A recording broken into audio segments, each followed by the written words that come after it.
अल्लाह की इबादत करें, इबादत से बरकत आती है। हजरत अबू इदरीस खौलानी रहमतुल्लाह अलैह हजरत मुआज बिन जबल के शागिर्द थे, ताबी थे, ताबी बुजुर्ग थे। फरमाते हैं कि मैं जब से हजरत मुआज बिन जबल की सोबत में बैठा ना, तो बुरे कारोबारों से मेरी तबीयत तो चाट हो गई। कई कारोबार में देखता तो झूठ बोलना पड़ता, उसमें बड़ा कुछ करना पड़ता, तो मुझे डर आता।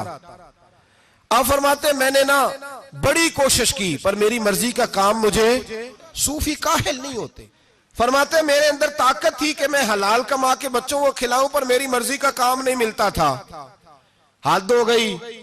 और जब इंसान नेकी की तरफ आता है तो कुछ ना कुछ आजमाइशें जरूर आती हैं, ये पक्की बात है, पक्की बात। जब वो गलत मलत कर रहा होता है तो उसको लगता है सारा कुछ सही है, जब सीधा होता है तो बहुत सारी परेशानियां भी जरूर आती हैं। ये मिजाज है दीन का। आप फरमाते मैं परेशान रहने लगा, हालात खराब होने लगे, आजमाइश सख्त होने लगी, कारोबार बंद हो गया, काम ही कोई नहीं मिलता था। मेरी बीवी नाराज रहने लगी, हल्का हल्का तो उसने मुझे कहना शुरू किया, फिर जलाल में आ गई। और एक दिन मुझे कहने लगी अगर आज नाना कुछ लेके आए तो बच्चे लेके मेके चली जाऊंगी। आप फरमाते मैं बड़ा परेशान हुआ, निकल गया फजर पढ़ के काम की तलाश में। मैंने जोहर तक तलाश किया लेकिन मुझे काम न मिला।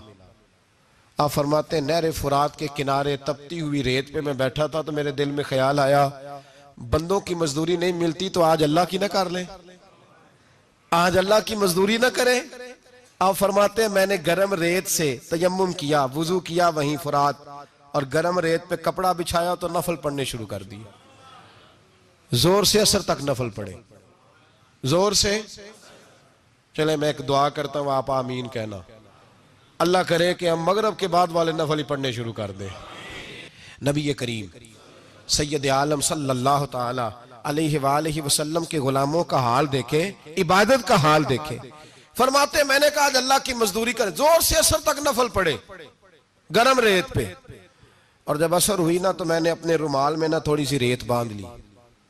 घर की दीवारें छोटी छोटी थी। मैंने कहा बीवी ने देखा ना खाली हाथ आया है तो अंदर से शोर करेगी, हम साए भी सुनेंगे, तो चलो जब देखेगी ना रुमाल में कुछ है हौसला करेगी, जब अंदर जाऊंगा तो समझा लूंगा। आप मुस्कुरा रहे हैं ना हल्का हल्का, इसका मतलब है इन बातों में काफी सदाकत है। पुराने बुजुर्ग कर गए तो इसका मतलब ये है कि इनमें बहरहाल काफी हद तक सदाकत है, ये शोर होते रहते।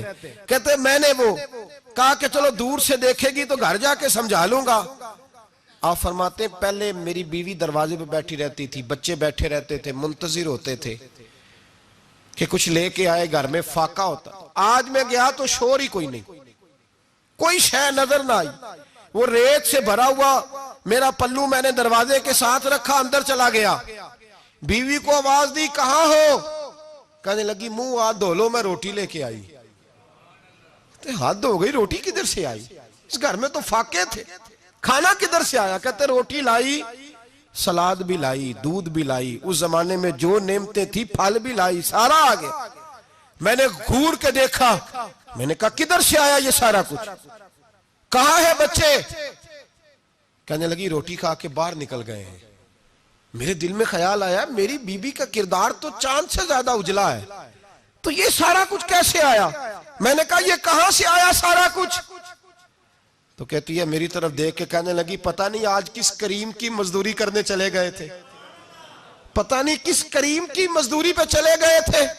जोर हुई है तो उसने अनाज की बोरियां भेजी हैं, चावल भेजे हैं, फल भेजे हैं, इतना कुछ भेजा है कि मेरे घर में रखने को जगह ही कोई नहीं। ये कहते कहते उठी और कहने लगी पहले ही बड़ा आया था, अब और क्या लाए हो? आप फरमाते मैं सख्ते में था, उसने जाके मेरा रुमाल जो खोला, मैं रेत लाया था, रब करीम ने हीरे बना दिए, वो हीरे बन गए। आप फरमाते कहने लगी किस करीम की मजदूरी पे गए थे? फरमाते मैं उठा और कच्ची जमीन पे सर सजदे में रखा।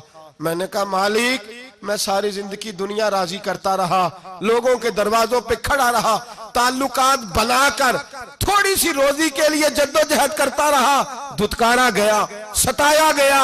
मौला मैं तो तेरे दरवाजे पे आज आया हूं, पूरी दिहाड़ी भी नहीं लगाई, जोर से ड्यूटी की है, अल्लाह तेरी थोड़ी मजदूरी का इतना अजर मिलता है? खुदाया तो इतना नवाजता है।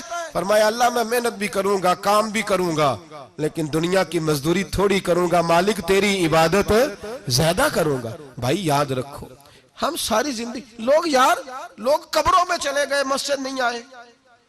कब्रों में अलहाकुमुत तकासुर हत्ता ज़ुरतुमुल मकाबिर, कब्र में जाने का टाइम आया, लोगों की नमाजें पढ़ दी गई, पर लोगों ने नमाजें शुरू नहीं की। नमाजें पढ़ दी गई। कहीं ले जाओ, शादी का मौका है तो वो कराची जाने को तैयार है, लेकिन चंद फरलांग पे मस्जिद है, मस्जिद जाने को तैयार है। अल्लाह के वली की अलामत है, वो इबादत गुजार होता है। और जो ना नमाज पढ़े ना नमाज पढ़ाए, वो जिंदीक तो हो सकता है, पीर हो सकता, मैं जिम्मेदारी से कह रहा हूं, जिंदीक तो हो सकता है पर पीर हो सकता बिल्कुल बेदीन है, बल्कि बददीन है, पीर हो सकता। इसलिए कि अल्लाह के वली की अलामत यह है कि उसके चेहरे पर इबादत की रोशनी होती है।